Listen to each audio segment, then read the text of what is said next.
All right, this is getting spicy. You know it's not going well when Elon Musk decides to launch a public feud with one of Trump's top trade advisors for no reason. I mean, I've been wondering where Elon's been. He's been relatively quiet during this whole tariff tantrum or market massacre, whatever you want to call it. Elon Musk has bit his tongue until last night when he decided to publicly take a swipe at Peter Navarro, who is one of Trump's longtime allies and his top trade advisor.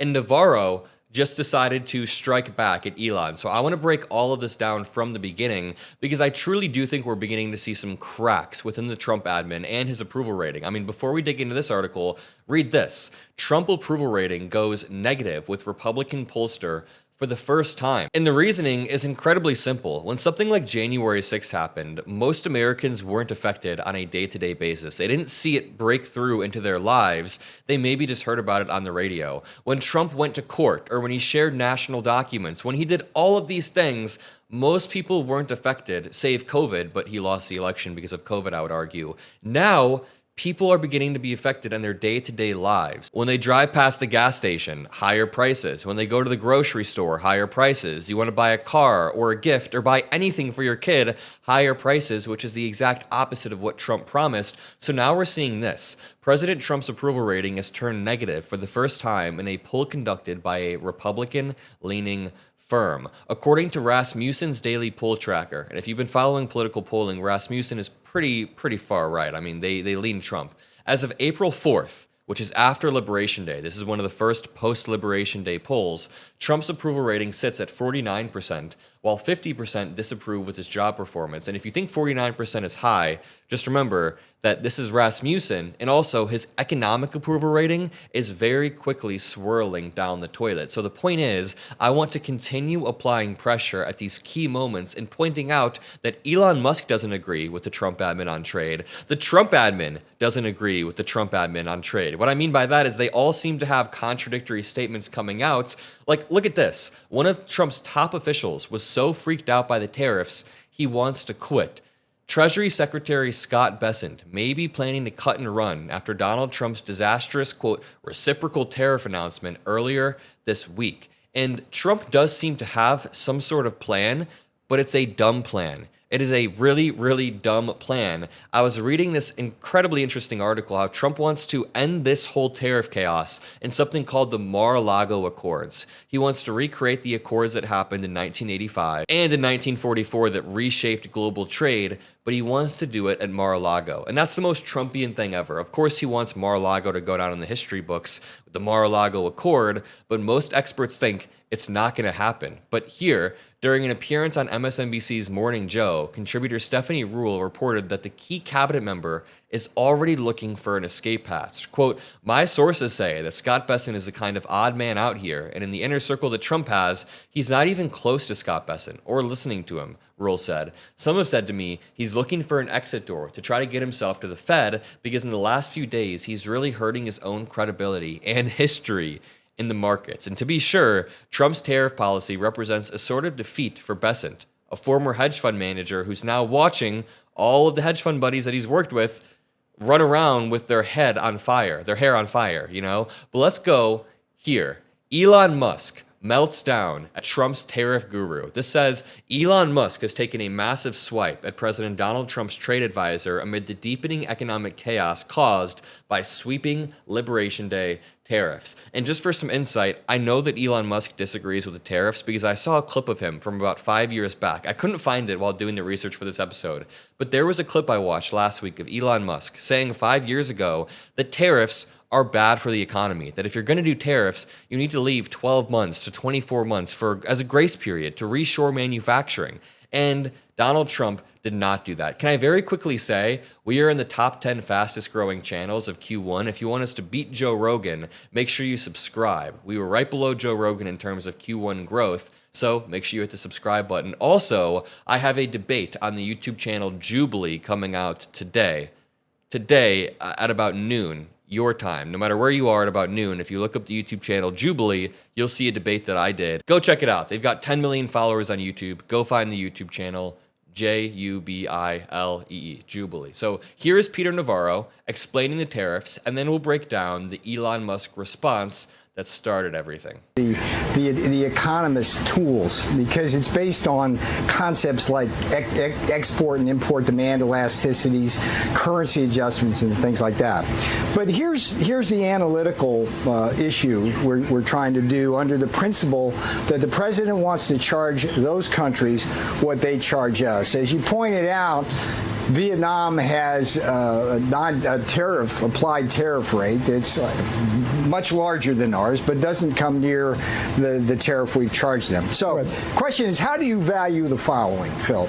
So let me count the ways. You got to value. You know what's really interesting here is that Elon Musk is actually kind of right in this situation. So what Peter Navarro was doing on CNN was just spinning. He was doing a spin job. Look at the Chiron.